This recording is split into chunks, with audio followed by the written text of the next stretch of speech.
வாழை பார்த்துட்டு போனாரு. அதுக்கப்புறம் நான் கொட்டுக்காளி உட்காந்து பார்த்தேன். அதே ஸ்க்ரீன்ல, அதே தியேட்டர்ல, அதே சீட்ல உட்காந்து நான் பார்த்தேன்.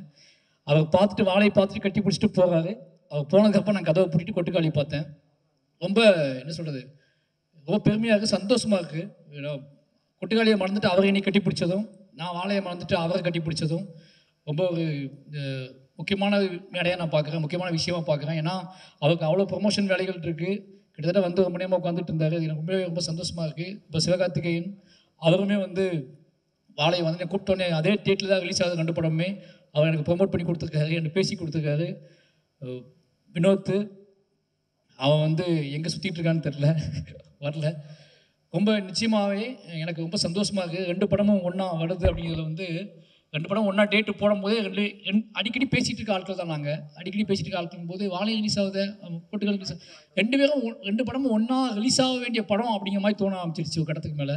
2ம் ஒண்ணா வந்தா இன்னும் பெட்டரா இருக்கும்னு தோண ஆரம்பிச்சிருச்சு. அப்படிதான் வாழையும், கொட்டுக்காளியும் வருது. நிச்சயமா வாழை எழுதக்கூடிய கைகள் எல்லாமே கொட்டுக்காளியும் எழுதுனா ரொம்ப சந்தோஷமா இருக்கும். கொட்டுக்காளியும் எழுத கைகள் எல்லாம் வாழையும் எழுதுனா சந்தோஷமா இருக்கும். ஏன்னா இது 2 பேருமே சாதாரண மண்ணுல இருந்து புடுங்கி எடுத்துட்டு வந்த கதைகள்.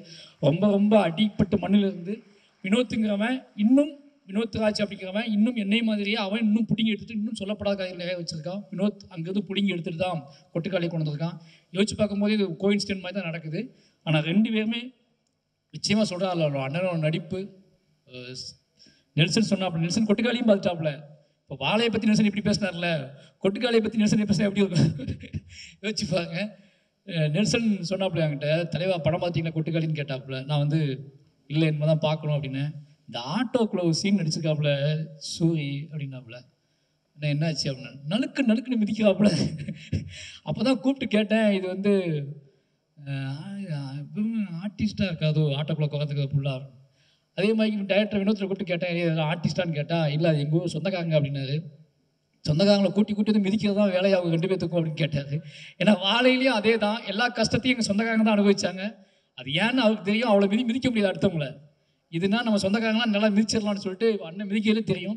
ரொம்ப அற்புதமான நடிப்பு அண்ணன் நடிப்பு. நான் கொட்டுக்காளி பார்த்து யார்ட்டையுமே பேசுகிறேன். நான் கொட்டுக்காளி நேற்று முடியும் போது 3 மணி நான் படம் பார்க்கும்போது நான் ஸ்டேஜில் பேசிக்கலான்னு விட்டேன். ரொம்ப ஒரு பெருமைப்படக்கூடிய ஒரு படைப்பாக அந்த படம் இருக்கும். நிச்சயமாக அந்த 2 படமும் ஒன்றாவது எனக்கு ரொம்ப சந்தோஷம். நிச்சயமாக அந்த 2 படமுமே தமிழ் சினிமாவுக்கு ஒரு முக்கியமான படங்களாக இருக்கும். ரொம்ப நன்றிண்ணே. Thank you thank you. அண்ணே அப்புறம் ரஞ்சித் அண்ணே, உங்களுக்கும் தங்களான் டீம் எல்லாருக்கும் என்ன மனமார்ந்த வாழ்த்துக்கிறேன். ரொம்ப சந்தோஷமாக இருக்குண்ணே. காரில் உட்காந்து போகிறப்ப 1000 போஸ்ட்டுகள் பார்த்தாலும் இந்த மாதிரி போஸ்ட்டை பார்க்குறப்ப நாங்களும் உலக சினிமாக்கிட்ட இருப்போம்டா, எங்களாலையும் படம் பண்ண முடியும்டா அப்படின்ற உங்கள் போஸ்ட்டு காட்டிக்கிட்டே இருக்குண்ணே. உங்களுக்கும் விக்ரம் அண்ணனுக்கும் டீம் எல்லாருக்கும் வாழ்த்துக்கள்ங்கண்ணே. நன்றிங்கண்ணே. நம்ம எல்லாருமே வந்து ஒரு கம்மிங் ஆஃப் ஏஜ் ஃபில்ம் எல்லாருக்குமே இருக்கும். கம்மிங் ஆஃப் ஏஜ் ஃபில்ம் பண்ணும்போது எப்போதுமே வந்து நம்ம பர்சனல் லைஃப் எக்ஸ்பீரியன்ஸஸ்லேருந்து ஏதோ ஒன்று பண்ணுவோம். ஆனால் இந்த வாழை வந்து ஐ திங்க் தமிழில் முதல் ஆட்டோபயோகிராஃபிக்கல் ஃபில்ம் அப்படின்னு நினைக்கிறேன். இப்படி ஒரு ஆட்டோபயோகிராஃபிக்கல் ஃபில்ம்னு கிளைம் பண்ணி பண்ணுறது வந்து இதுதான் ஃபர்ஸ்ட் டைம் நினைக்கிறேன் நான். ஏன்னா அப்படி ஒரு படம் பண்ணுறது வந்து ஒரு முக்கியமான அடுத்த கட்டமான ஒரு சமூகத்தில் வர்ற சினிமாக்களில் அடுத்த கட்டமான ஒரு நகர்வாக நான் பார்க்குறேன். பிகாஸ் ஒரு ஃபில்ம் மேக்கர் தன்னை வந்து ஒரு பொதுவில் வந்து ஓகே நான் இப்படிப்பட்டவன், நான் இங்கேருந்து வர்றேன் அப்படின்னு வைக்கிறதன் மூலமாக நாம் பார்வையாளர்களாக அந்த ஃபில்ம் மேக்கரையும் அவனுடைய வேர்ல்டை அண்டர்ஸ்டாண்ட் பண்ணிக்கிறது ஒரு பக்கம். இன்னொன்று அவன் தன்னைத்தானே வந்து ஒரு அப்ஜெக்டிவாக பார்க்கறதுக்கும் தன்னுடைய வாழ்க்கையை அதுவரை வந்த இடத்துலேருந்து இதுக்கப்புறம் என்னவா ஆக போகிறோன்றத ஒரு அப்ஜெக்டிவாக ஒரு கிரிட்டிக்கலாக அனலைஸ் பண்ணுறதுக்குமான ஒரு ஸ்பேஸாக இருக்குது. அப்படி இந்த படம் ஒரு very very very important moment இன் தமிழ் சினிமா ஹிஸ்ட்ரி. அது மட்டும் இல்லாமல் ஒரு நமக்கு எல்லாருக்குமே ஏதோ ஒரு கஷ்டம் இருக்குது, பிரச்சனை இருக்குது, எல்லா நிலைகள்லையுமே இருக்குது. அந்த கஷ்டங்களில் நாம் துவண்டு போகிறோம், தோற்று போயிடுறோம். நமக்கு இனிமே வாழ்க்கை இல்லை, என்ன பண்ண போகிறோம், இருண்டு போச்சோன்னு நினைக்கிறோம். ஆனால் அப்படி நினைக்கிறவங்களுக்கு நம்மை விட பல சவால்களையும் இன்னல்களையும் சந்திச்சு ஒருத்தன் இன்னைக்கு இவ்வளவு தூரத்துக்கு வந்திருக்கிறான் அப்படின்றது வந்து மாறி தன்னை முன்னாடி இப்படி இந்த படத்தின் மூலமாக தன்னை முன்வைக்கும் போது, சமூகத்துக்கு முன்னாடி தன்னை அப்படி காட்டும்போது மாறி வந்து ஒரு பெரிய இன்ஸ்பிரேஷனல் ஃபிகராகவும் மாறுறாரு. Not just as a film maker, just as a human being, ஒரு பர்சனாக வந்து ஒரு நம்ம எல்லாருக்குமே ஒரு மிகப்பெரிய இன்ஸ்பிரேஷனாக மாறுறாரு. அந்த அளவில் இந்த படம் ரொம்ப ரொம்ப முக்கியமான படமாக நான் பார்க்குறேன். அண்ட் மாரியோட film language Kumar Raja mention பண்ணார். இதுவரைக்கும் பார்த்த மாரி செல்வராஜுடைய படங்களிலிருந்து இந்த படம் இன்னும் கொஞ்சம் அழுத்தமான ஒரு படமாக மாறி இருக்கு. In terms of film language அந்த ஃபில்முடைய டென்சிட்டி இன்னும் அதிகமாக இருக்குது. ஷார்ட்ஸில் அந்த கதையை நகர்த்துற விதமாக இருக்கட்டும், அண்ட் ஆர்டிஸ்ட்டை பெர்ஃபார்ம் பண்ண வச்ச விதத்தில் இருக்கிற சட்டிலிட்டி வந்து இன்னும் இம்ப்ரூவ் ஆகிருக்கு, ரிஃபைன்ட் ஆகிருக்கு.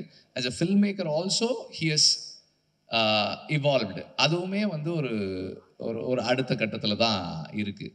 இந்த படம் மாரி செல்வராஜுக்கு ரொம்ப முக்கியமான படம். I am not going to say that this is is best film, because எப்போவுமே ஒரு ஃபில்ம் மேக்கரோட பெஸ்ட்டு அடுத்த படம் தான். இந்த படம் கிடையாது. அதுக்கு இது அடுத்த படம், அவருக்கு இதை விட சிறந்த ஒரு படம் அவர் பண்ண போகிறார் அடுத்த படமாக. ஸோ அதுக்காக தான் நான் எப்போதுமே வெயிட் பண்ணிக்கிட்டே இருக்கிறேன். அந்த விதத்தில் இது ஒரு மிக முக்கியமான படம். அவருக்கு இது வரைக்கும் பண்ண படங்களில் ரொம்ப முக்கியமான படம். அண்ட் அவரோட இந்த ஜேர்னியில் கூட இருந்த அந்த டீம், டெக்னிக்கல் டீம் எல்லாருக்கும் என்னுடைய வாழ்த்துக்களை தெரிவிச்சுக்கிறேன்.